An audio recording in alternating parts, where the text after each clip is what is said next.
harto que conversar con Víctor Chanfró, que es vocero de la ACES. Víctor, muchas gracias por acompañarnos en Marca Registrada. Hola, muchas gracias por la invitación. A ver, lo primero que quisiera preguntarte, porque hay cosas de la contingencia y otra cosa de las que ya pasaron. Lo primero, de la contingencia, ¿cuál es, más que tu reacción, la reacción en general de la ACES frente a las decisiones tomadas por el Consejo de Rectores? ¿A qué me refiero? Uno, a que no se rinde la prueba de sociales, estoy media vieja, la prueba de historia, perdón. Y lo segundo, el hecho de que se posterga y se vuelve a rendir las otras que quedaron pendientes. Sí, nos parece una decisión absurda, es no entender el fondo de las movilizaciones. Nosotros, la demanda de los secundarios ha sido clara y es que no tiene que existir más PSU en el sistema de ingreso a la educación superior y nada, como al parecer están buscando como que nos sigamos movilizando. Es parecido a las declaraciones que hace el rector de la UDD, donde dice que quizás es una probabilidad que la prueba se dé en recintos militares. Entonces, es no entender la problemática de fondo y nada, como ahora también la haces, de hecho salí a hacer la entrevista, pero estamos en asamblea decidiendo el qué hacer concreto y cómo nos vamos a seguir movilizando. Tu postura entonces personal, dado que todavía no está la resolución oficial de la ACES, es de nuevo intentar impedir el desarrollo el 27 y el 28 de enero de las pruebas pendientes, o en esta ocasión no movilizarse para esa fecha y dejar que quienes no pudieron en la primera ocasión las rindan. Es que la entrevista es como vocero de la ACE y yo no creemos en la vieja política de que los representantes pueden llegar y zanjar lineamientos políticos o adelantarse a las decisiones de la asamblea, sino que respetamos los mecanismos y ahora apenas termine la asamblea también van a existir las declaraciones que estimemos correspondientes. O sea, en esa instancia van a decidir si se movilizan o no para el 27 y 28 de enero. En este entonces se está decidiendo. Ahora tengo que volver a la discusión, pero no hay apuro tampoco. Ahora, me gustaría que fundamentaras, por si alguien no tiene claro, ¿cuál fue la postura de ustedes para llamar a boicotear la PSU? Bueno, la postura es que no tienen que existir pruebas como la PSU, donde solamente se segrega entre quienes estudian en un colegio privado o tienen la posibilidad material de estar en un preuniversitario y entre quienes no. Entonces nos parecía absurdo que esta demanda que lleva 14 años, desde el 2006, desde la revolución pingüina del no más PSU, que siguieran dándola, que siguieran impartiendo la prueba, además teniendo en cuenta el contexto, como no un contexto de normalidad en el que lleguen y puedan dar esta prueba, y nos parecía absurdo, casi irrisorio, y que nada, como los estudiantes secundarios a lo largo de todo el país que tomaron la decisión de movilizarse, y así se vio durante el lunes y martes. Víctor, ¿por qué quienes componen la ACES y quienes adhieren a la convocatoria de la ACES tienen derecho a imponerle a otros jóvenes el interrumpir el normal desarrollo de una prueba? Acá no se impone ningún derecho sobre otro. Lo que tenemos claro es que la prueba derechamente atenta contra el derecho a la educación y es totalmente antipedagógica, y eso no lo decimos solamente los secundarios desde la experiencia como personal de que nos topamos con esta prueba, sino que también expertos y etcétera, que esa es la discusión que les gusta dar como al parecer a los comités técnicos, al DEMRE y al CRUCH. Entendemos, y lo que vimos durante el lunes y martes es que no existía enfrentamiento entre estudiantes contra estudiantes como lo quisieron vender las autoridades, sino que los estudiantes apoyaban las movilizaciones porque tenemos claro que la empatía y la solidaridad iban ahí primero. Entonces no se está atentando contra ningún derecho y lo único que lo hacen son las autoridades y es la PSU como tal. Víctor, pero si hubiera habido tanta adhesión al llamado de la ACES, ¿por qué no lograron que los jóvenes voluntariamente simplemente no dieran la prueba? El llamado no lo hace solo la ACES, sino que es un conjunto de coordinadoras, asambleas autoconvocadas que se organizan tanto como por las sedes de rendición como a nivel regional, etcétera. El llamado fue a movilizarnos, del conjunto de la organización, el llamado fue a organizarnos y a movilizarnos para este lunes y martes, y evidentemente la convocatoria también es un éxito, teniendo más de 150 sedes donde no se puede, donde se tiene que suspender la rendición de la PSU. Ahí hoy día también recibí otros cuestionamientos respecto a por qué el llamado no era simplemente a no dar la prueba, y es porque también hubiera ocurrido una lógica que se dio con las movilizaciones, y es de por qué ocurrían en algunos sectores y no en los sectores más altos, y es porque a los sectores más altos son los que históricamente se han beneficiado más con esta prueba. En cambio, quienes históricamente se les ha negado el derecho a la educación, de entrar a la educación superior, son quienes se movilizan porque también reconocen lo segregadora que es esta prueba. Sí, pero te insisto en la pregunta. Pues tú dices que no vulneraron el derecho de nadie, pero hay jóvenes que sí habían decidido, a pesar de la convocatoria de todas estas agrupaciones, que sí querían dar la prueba. Y se les interrumpió, se les obligó a suspender. Eran jóvenes que no estaban de acuerdo con convengamos en eso. Había muchos jóvenes, la mayoría de ellos, de hecho, que estaban por dar la prueba y que la dieron. Algunos no pudieron, no es que decidieron libremente no darla. En ese sentido, te reitero la pregunta, ¿por qué un grupo puede decidir sobre el derecho de otros de optar, saben que yo sí quiero dar la prueba, incluso si tengo críticas al sistema? Es que ahí creo que es un cuestionamiento igual básico en términos de cómo estamos viendo las movilizaciones. Acá la movilización era contra la PSU, no contra los estudiantes que querían darla. Y entendemos que el conjunto de los estudiantes no está de acuerdo con la prueba, pero sí, tanto por obligaciones familiares, de que reconocen que tienen que sacar una carrera rápido. Es que claro, como el contexto apuraba a que dieran las pruebas, y todas las razones que pueden existir, pero no sé si tuviste como tanto o en la prensa o estuviste en las sedes de rendición, pero los estudiantes lo que sí hacían era solidarizar con el movimiento y apañar a quienes nos estábamos movilizando en pos de el fin a la PSU. Sí, pero hay jóvenes que pueden solidarizar con el movimiento, hay jóvenes que incluso decían, conversamos con ellos, encontramos injusta la PSU, adherimos al movimiento estudiantil, incluso adherimos a otras demandas que no tienen que ver con los estudiantes, que pueden ser pensiones, salud, otros temas, constitución, por ejemplo, pero aún así queremos dar la prueba y no nos dejaron dar la prueba. ¿Qué pasa con el derecho, te insisto, de ese joven que a pesar de adherir quería dar la prueba y no lo dejaron? ¿Por qué obligarlos? ¿Por qué imponerles, en el fondo, el sacrificio o la decisión de no dar la PSU? ¿Por qué no respetar la libertad de, adhiriendo incluso a algunos, otros pueden no adherir también a la postura de ustedes, de decidir simplemente yo, a pesar de eso, la doy igual? Es que repito también la respuesta, como acá donde se está impidiendo el derecho a la educación es con la PSU, esta prueba antipedagógica y que atenta directamente contra el derecho a la educación, porque segrega entre quienes tienen las posibilidades materiales de educarse para poder dar una buena prueba y entre simplemente quienes no. Y así era, entonces el cuestionamiento es a la prueba que ha segregado históricamente y que ha atentado contra el derecho a la educación para continuar los estudios después de la educación media.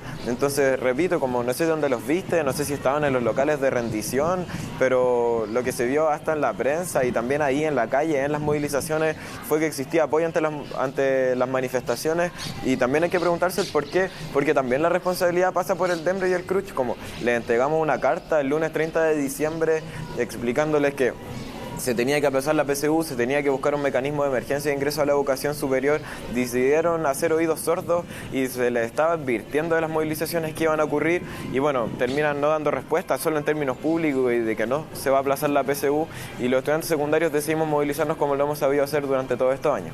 Ahora, Víctor, tú me interpelas si lo vimos de todo, vimos gente que los apoyaba a ustedes, vimos gente que los criticaba, vimos gente que ellos mismos desde dentro estuvieron en desacuerdo y vimos una gran mayoría también y mucha gente que sí quería dar la prueba independiente de su postura frente a la movilización social. Entonces, la verdad es que vimos todo eso. Ya te he hecho las preguntas, quiero pasar a otros temas que tienen que ver con... ¿Ustedes reconocen? Sí, pero antes déjame decirte, me respondes eso, pero también quiero juntarte con otra cosa, y es, si ustedes reconocen que se le provocó un daño a estudiantes que, por ejemplo, van a tener que dar en otras condiciones, o gente que habría querido rendir, por ejemplo, la historia y ciencias sociales, o no reconocen ningún daño a los jóvenes. Es que entendemos que el daño es mayor y es por parte como del sistema educativo en general, de esta educación de mercado. Entonces, como que la capacidad de los estudiantes secundarios por empatizar y solidarizar iba primero, y reconocíamos que el enemigo acá era las pruebas estandarizadas y este modelo segregador de ingreso a la educación superior. Entonces, el cuestionamiento hacia el modelo educativo pudo más, y también fue momento de solidarizar y dejar de lado ciertos intereses individuales en pos de la lucha colectiva y este bien colectivo, como era un nuevo método de ingreso a la educación superior. ¿Y quién decide eso? ¿La solidaridad se elige o se impone? Evidentemente se elige, y así lo pudimos ver en las movilizaciones de este lunes y martes. Y si era tan electiva esa solidaridad a la que ustedes llamaban, ¿por qué no vimos que simplemente una gran mayoría de jóvenes decidió solidarizar con ese llamado, solidarizar con la injusticia que existe en la diferencia de la educación y simplemente no dar el examen? Sí, nosotros entendemos que acá como el debate sobre las formas en que llevamos la movilización y que evidentemente hubiera sido preferible, hasta menos agotador para nosotros, como el llamar a no darla y que nos quedáramos en la casa tuiteando como lo mal que estaba la PSU, como que evidentemente hubiera sido más cómodo, pero el gobierno y las autoridades educativas, la única señal que han dado es que solo a través de la movilización y la movilización de este estilo, como la toma de los liceos, etcétera, es que efectivamente iban a dar respuesta y se pudo ver también, o sea, el CRUS y el DEMRE vienen a responder y a aparecer, y ministra Cubillos viene a aparecer públicamente solamente cuando las movilizaciones son de esta manera. Entonces también existe la reflexión de que tuvimos que llegar a este punto de las movilizaciones para que nos respondieran y como que esos son sacrificios que a veces también hay que dar. Víctor, ¿cómo tiene que ser un examen de admisión a la universidad? No solo a la universidad, sino que a centros de formación técnica, institutos profesionales. Me gusta nombrar a los tres porque la educación superior no se compone solo de las universidades. Claro. El método de ingreso a la educación superior, comparto con eso que la educación superior no es solo la universidad, sino que también hay un amplio espectro. Se viene proponiendo desde la ACE, desde el 2010-2011, ahí todas las personas que estén viendo lo pueden googlear, la propuesta por la educación que queremos, el primer PDF que sale en Google cuando se busca, y la alternativa es un sistema de propedéutico o bachillerato que consta de un semestre con clases, posterior a una nivelación de estudios, donde con clases por área y evaluaciones según la carrera relacionada a la carrera a la que se quiera entrar, se va calificando y ahí hay un proceso de selección, pero la premisa es que se tiene que ingresar a todos los estudiantes a la educación superior y que posterior a este bachillerato, posterior a que todos tengamos la misma oportunidad, como sería en este curso de alrededor de un semestre o un año, posterior a una nivelación, ahí es donde efectivamente se seleccione, pero no como juzgando por los conocimientos previos que puedan existir, porque tenemos claro que ahí no hay igualdad de condiciones en la educación chilena. Víctor, ¿y en un semestre se logra nivelar la tremenda desigualdad que hay entre la educación pública y privada? Es que evidentemente no, por eso el cuestionamiento es al modelo educacional completo.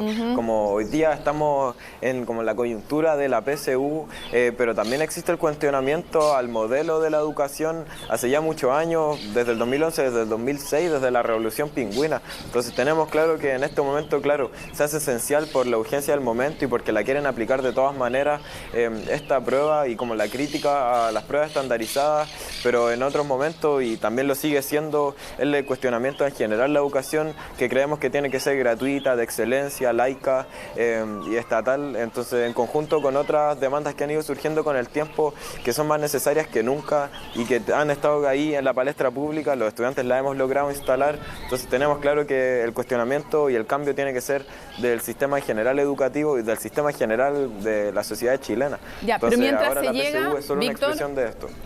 A ver, convengamos en que cambiar y superar la diferencia que existe en la educación, que me imagino que en eso, en la diferencia en la educación no hay dos voces, de que eso existe, que es una realidad. Tampoco hay, creo, diferencias respecto a que hay que invertir más, por ejemplo, porque hay un tema también de recursos desiguales que es evidente, eso también es obvio, pero esto toma tiempo. La pregunta es qué se hace también, qué otras alternativas hay mientras se logra eso, que tú y yo sabemos, toda la gente lo sabe, es evidente, se va a demorar un tiempo, porque también hacer ingresar a jóvenes, a todo el que quiera a la universidad, y tener que pagar un buen tiempo, porque todavía muchos tienen que pagar por la educación, y hay algunos que tienen recursos para aquello, también puede ser para muchos que después tengan que abandonar porque no tienen todavía nivelado los conocimientos, también puede ser una injusticia. Sí, claro, nosotros convengamos de que al corto tiempo, por ejemplo, para este método de ingreso a la educación superior, lo que se está exigiendo es que haya un método de emergencia, pero a largo plazo es la demanda que venimos exigiendo desde el 2010, 2011, cuando se dan estas grandes movilizaciones estudiantiles que ahí en ese momento fueron otras generaciones, evidentemente.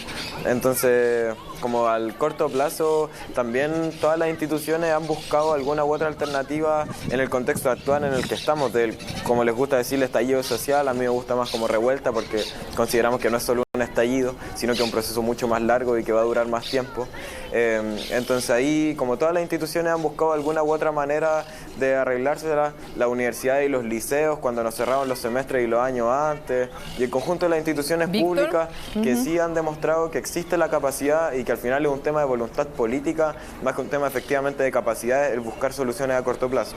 ¿Y por qué no este año, cuando ya era evidente que no daban los plazos? ¿Por qué no sentarse o proponer sentarse en una mesa a conversar para cambiarlo para el próximo año y dejar que la PSU se desarrollara?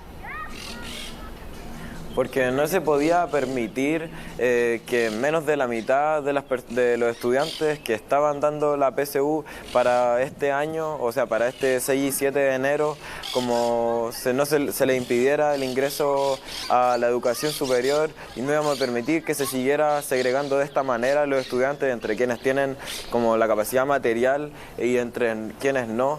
Entonces no se podía seguir permitiendo tanta desigualdad, tanta injusticia, y teníamos claro que era ahora o nunca el momento, porque estaban las condiciones de las movilizaciones para generar este cambio en la educación que todos y todas queremos. Víctor, ¿hay algún método que no sea válido para lograr un fin legítimo? O sea, ahí las movilizaciones, o por ejemplo lo que se dio el 6 y el 7 de enero, es que cada asamblea iba decidiendo cuál iba a ser la manera en que se iba a movilizar, entonces ahí queda como a criterio de cada quien que se va a movilizar. No, pero yo te lo pregunto en términos más allá incluso de la PSU, como concepto. ¿Cualquier método es válido para llegar a un fin legítimo? O sea, evidentemente no cualquier método, y como si esa es como la frase que quería sacar, no, pero no, entendemos no que las movilizaciones Víctor, perdona que te interrumpa. Sí, pero perdona que te interrumpa una cosa. Es que las movilizaciones cuando han llevado a un nivel, cuando vieron las evasiones masivas...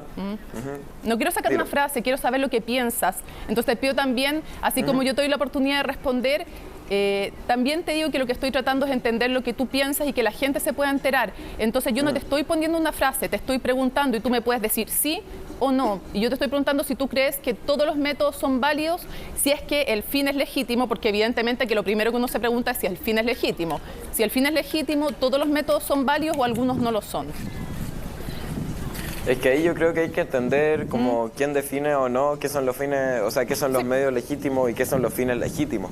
Como evidentemente hoy día para el Ejecutivo no es ni siquiera, y por ejemplo para Carabineros, no es ni siquiera legítimo el estar movilizándonos en las calles, hasta en las veredas, como que haya llegado Carabineros a reprimir. Y también entender como los avances en las movilizaciones que ha tenido el pueblo, de que con las evasiones masivas del 18 de octubre y con la toma de los liceos de este 6 y 7 de enero, es que realmente nos escuchan. Entonces ahí, claro, como las movilizaciones han ido aumentando y queda criterio como de cada asamblea, de cada persona, el cómo se va a ir movilizando, y ahí también nadie puede llegar a decir estos son los fines legítimos, estos son los medios legítimos, como a imponerle sobre el resto de las personas cuál es su opinión sobre esa subjetividad de la que estamos hablando. Y cuando, por ejemplo, entra a una sala un joven y le rompe el facsímil a alguien que lo ha contestado, ¿eso es legítimo o no lo es? O sea, eso igual es hacer política ficción, porque no ocurrió que estudiantes como le rompieran en la cara otro facsímil, no sé dónde lo viste, como a nosotros nos llegaron más de 150 establecimientos donde se suspende la PSU, y como no nos ha llegado ningún relato, algo por el estilo, como los mayores relatos en contra de las movilizaciones son más que nada amenazas de muerte, como no nos han llegado relatos de este estilo.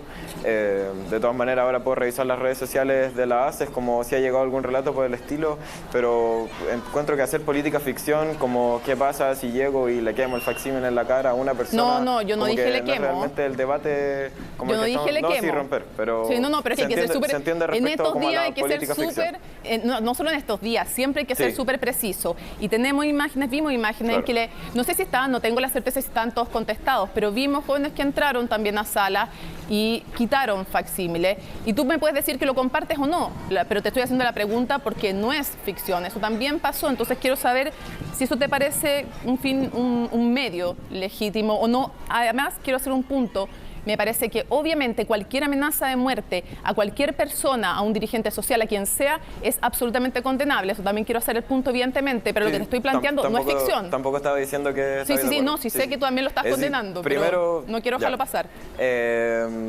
No, que respecto a lo primero, lo que comentabas, como el romper los facsímiles, como tampoco sabemos toda la información que existe respecto al caso, como el contexto en el que se da, como el contexto en el que, bueno, salen facsímiles como de algunas sedes, bueno, ahí están los archivos que existen de aquellas movilizaciones, pero nosotros consideramos eso, como que también estábamos llamando, y esos llamados son públicos, los pueden ver también en las redes sociales de la ACE, como a la toma de los establecimientos y a la suspensión y a la movilización para la suspensión de la PSU, y es ahí donde, como ese fue el llamado que se hizo desde la ACE al menos, y después los métodos como que pueden ir variando entre quienes deciden adherir o no, o quienes deciden adherir de otra manera, pero no tengo como los detalles del caso ni el contexto para saber efectivamente como qué opina al respecto y qué opina la ACE al respecto, que al final es lo que importa. Se nos va acabando el tiempo, ya vamos a dar cuenta cuando decían finalmente qué hacer frente al 27 y 28 de enero, pero no quiero dejar de hacerte dos preguntas. Una es cuál es tu reacción, en esto sí personal, porque va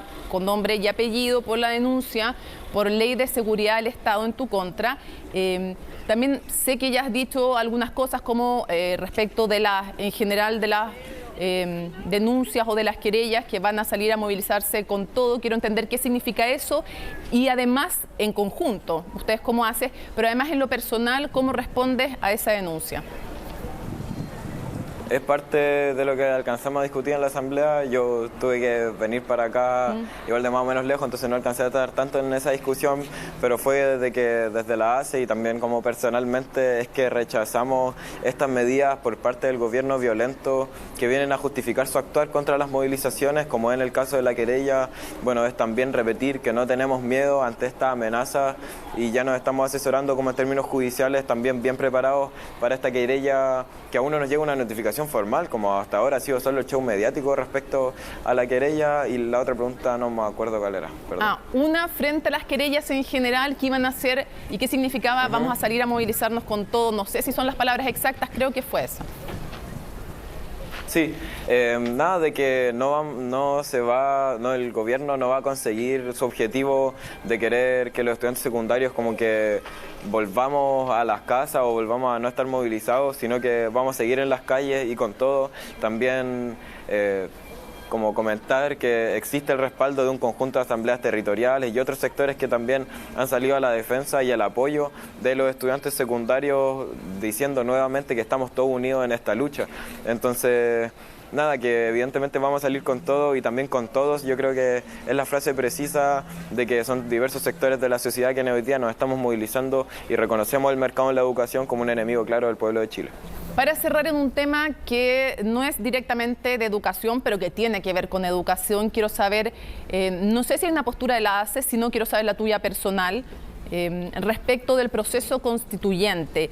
Después de este acuerdo por la paz y la nueva constitución, ese es el nombre, y el llamado a un plebiscito para el 26 de abril, quiero saber cuál es la postura y si tú crees en este proceso y te parece importante participar de este proceso del plebiscito y después de la elaboración, si gana el rechazo no, pues, pero si gana el apruebo una nueva constitución, de ese proceso de creación de una nueva constitución. Bueno, nuestro rechazo a este acuerdo firmado entre cuatro paredes lo hicimos saber, lo hicimos público de diversas maneras, que lo expresamos los estudiantes secundarios.